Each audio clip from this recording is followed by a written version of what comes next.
रे भैया रे तो मैं खोदा पल में कब का पात बोल रे सुर के ऊपर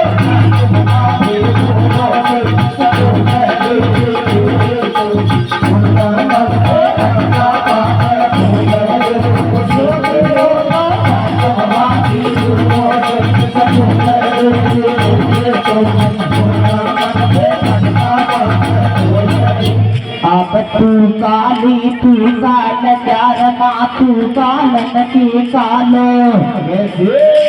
और पैरिन के भक्सन करया पतन संतन की प्रतिभाल रे सोने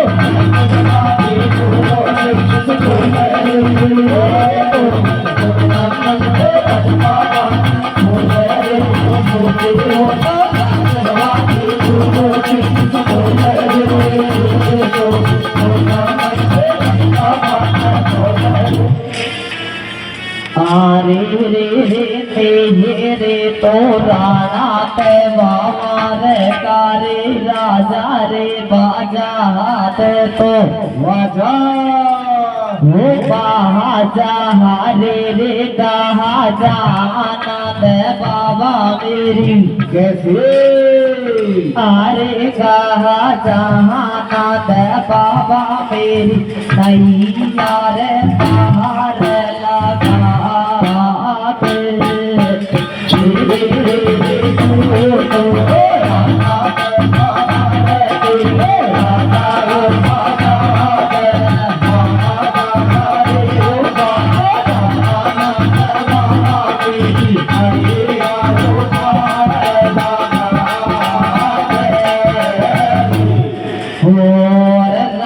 भवर का राजा हमारे नामे मोहम्मद बाबा हरे राम दया जसवाने आजा परवाड़ा की चोट भवानी पूरी देवी आजा हरे नाथ के चोट देवी आजा लाले करवट की जाजो करवट की जाजो और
हाथ जोड़ कर ममता थारी रे बाट नाल से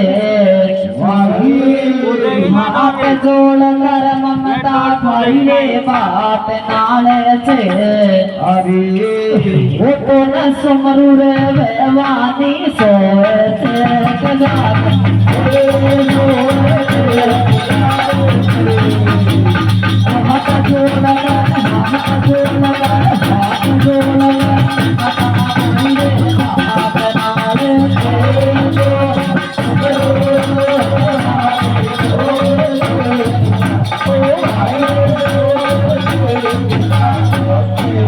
राम नाम की लूट है रजी लूट सके तो लूट अंत काल पछताएगा तो तेरा प्राण जाएगा झूठ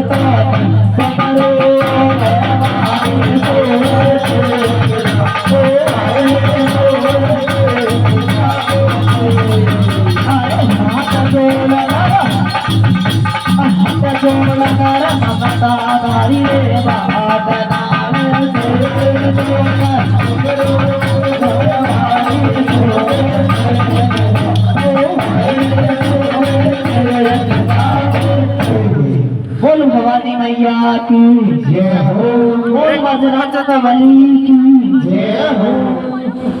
तो देखिए प्यारे सजना, भवानी वंदना हो चुकी है और सजना अब आपके सामने सुरता के माध्यम से कथा सुनाते हैं। अपना जाना पहचाना प्रसंग पेश करते हैं। ज्यादा नाचना तो डोकरा का लार लाटी है। घंटों लेर बैठियो नौकर नाचो कम पर कथा ज्यादा गाओ। तो देखो किस प्रकार से अपना जाना पहचाना प्रसंग चलता है। सजन आगे क्या होता है? क्या होता है मेरे भैया? एक समय राजा दशरथ एक दिन अपने महल में एक आईना लेता है और आईने में अपना चेहरा को देखता है। अरे सजनों, राजा दशरथ को उस आईने में अपनी बाईं करवटी की तरफ एक सफेद बाल नजर में आता है। ये हो सफेद बाल को देखकर राजा दशरथ घबरा जाता है और विचार लगाता है कि मेलन में चौथा बना गया, लेकिन अभी तक संतान का जन्म नहीं हुआ। राजा दशरथ के महल में जब तक कोई संतान का जन्म नहीं है तो दशरथ राजा घबरा जाता है। सजनों, विधि के विधान के अनुसार अपने महल में एक सिंह ऋषि बुलवाता है और सिंह ऋषि के द्वारा हवन यज्ञ करवाता है। जब राजा दशरथ को सिंह ऋषि अटल वरदान देता है, सजनों कुछ समय के बाद, समय बीतने के बाद राजा के महल में भगवान राम का जन्म होता है। जय हो। इस प्रकार से धीरे धीरे राजा के महल में चार बेटों का जन्म हो जाता है। तो दशरथ राजा चौथापन में फूला नहीं समाता है। अब समय बहुत निकल जाता है, धीरे धीरे समय बीतता चले जाता है। जब राजा के चारों पुत्र महल में धीरे धीरे बड़े हो जाते हैं। चारों पुत्र धीरे धीरे बड़े हो जाते हैं तो राजा दशरथ चारों भाइयों का शादी ब्याह एक साथ में करे देता है। इस बात को आप जानते हैं। जब चारों भाई का शादी ब्याह एक साथ में हो जाता है, महल में चार नई दुल्हन आ जाती है तो राजा दशरथ के महल में खुशियां छा जाती है।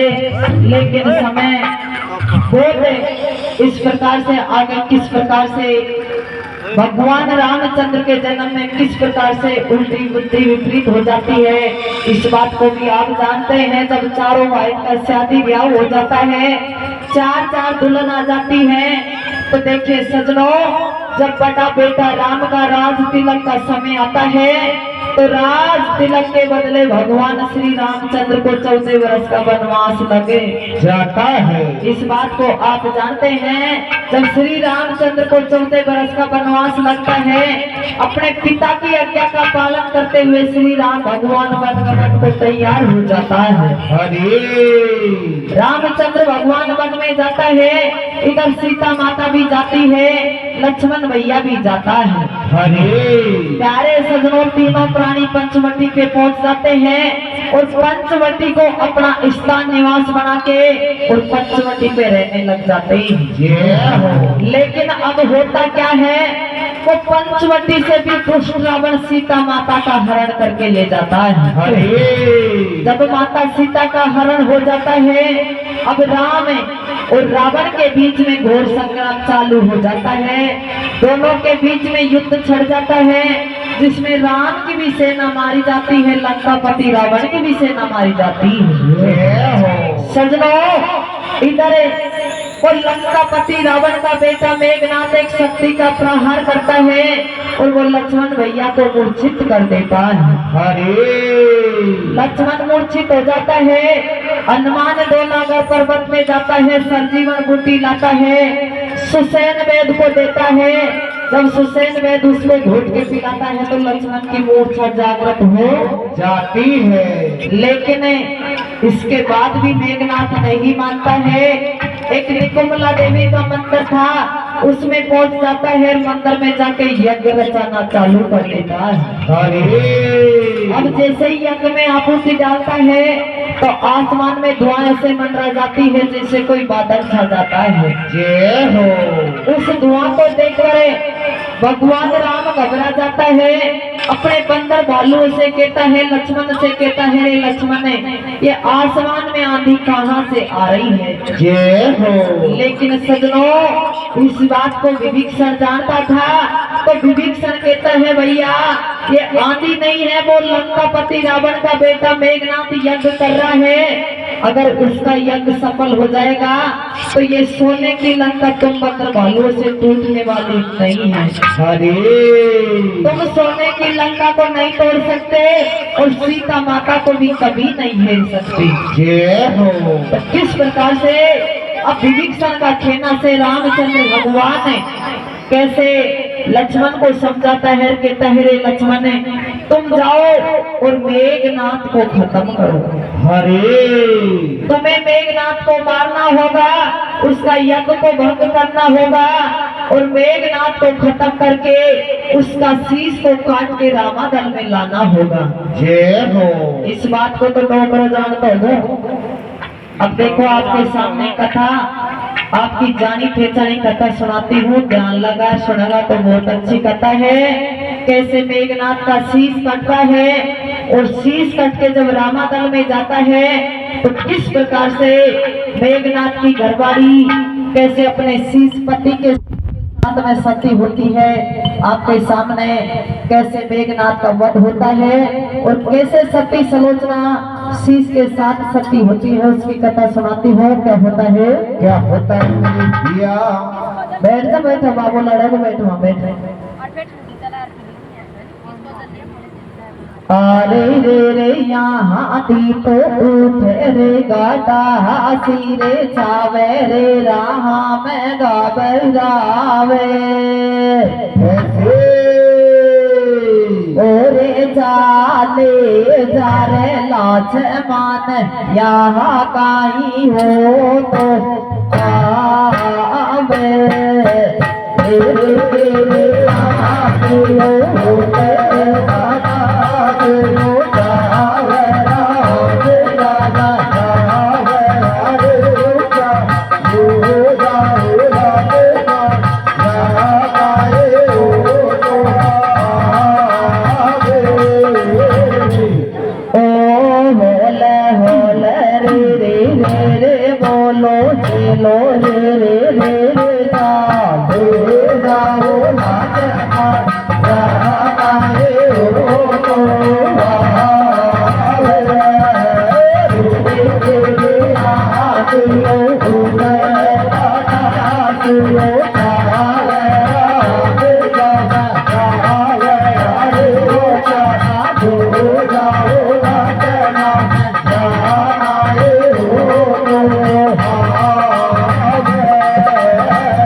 उठे गटासी छावे राम घबरावे चले जा लक्ष्मणिया कहीं हो तो आवे। लक्ष्मण को समझाता है, लक्ष्मण तुमको जाना होगा और मेघनाथ को खत्म करना होगा। अरे लक्ष्मण अपनी सेना की छोटी सी टुकड़ी बनाता है और कैसे लक्ष्मण और हनुमान मेघनाथ को खत्म करने जाते हैं। क्या होता है, क्या होता है मेरे भैया। अरे कपूजा लावे बरबर दादा अरे कपूजा लावे बरबर दादा तेरी सकात राधा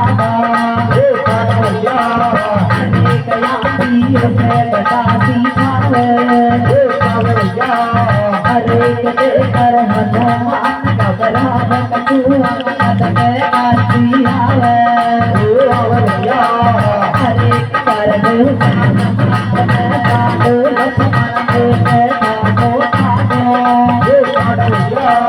अरे रखवार चांद से साथी बात बता मेरे भाई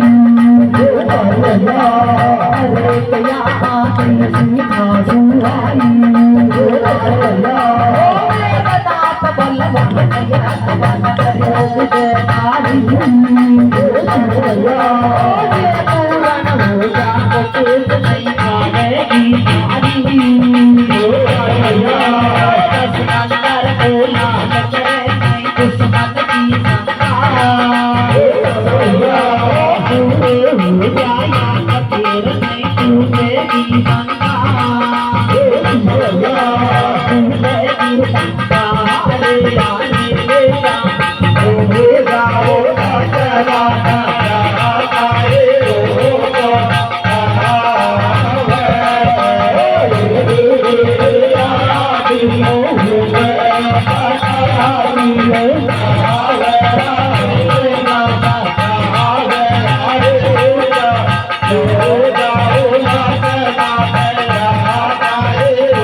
यज्ञ बन करे विजयकारी और जे पूर्ण हो जाओ पेच नहीं खावेगी थारी।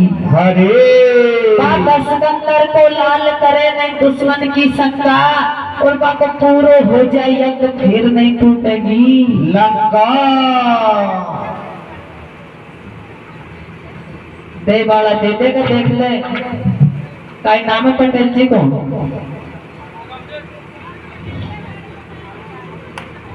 काहरू राम जी पटेल जी की तरफ से खुश होके और देखिए मेघनाथ की कथा में 101 रुपए का दान पुरस्कार देता है। बार बार धन्यवाद धन्यवाद। जय हो।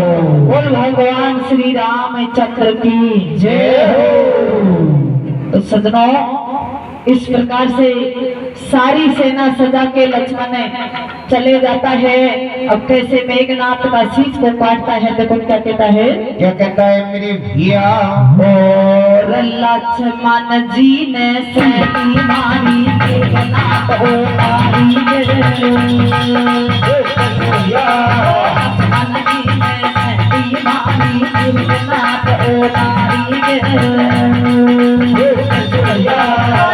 से दूरी बुझा गई तब सलोचना बटनारी अरे कया अपना बेटी को से आतया को हमने सुआ को पति को लगायो अरे पति को लगायो नानी करे बात कोई रो अरे कहानी कर बात कोई रो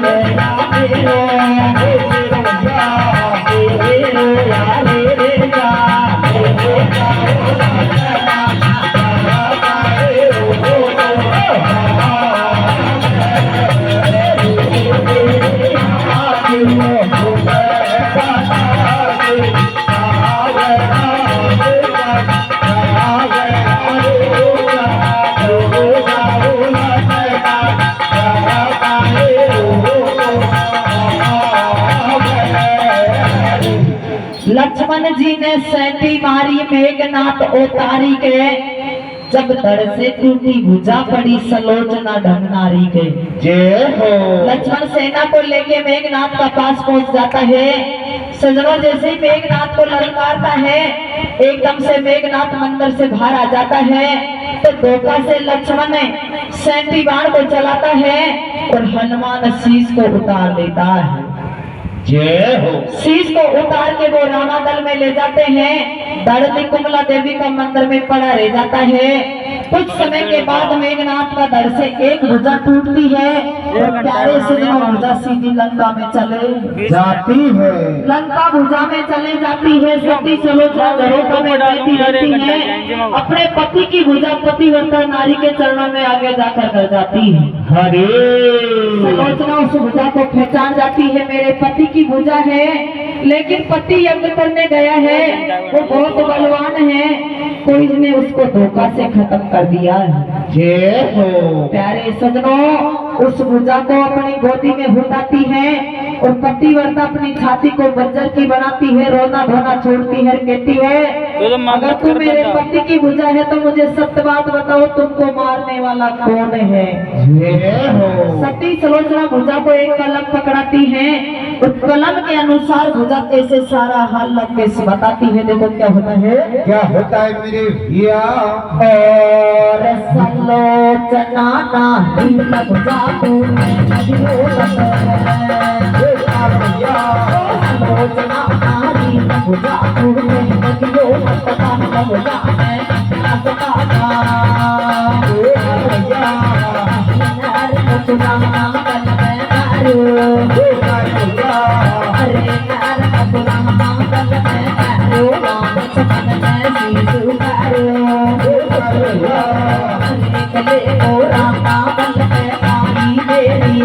पड़ी है पड़ी है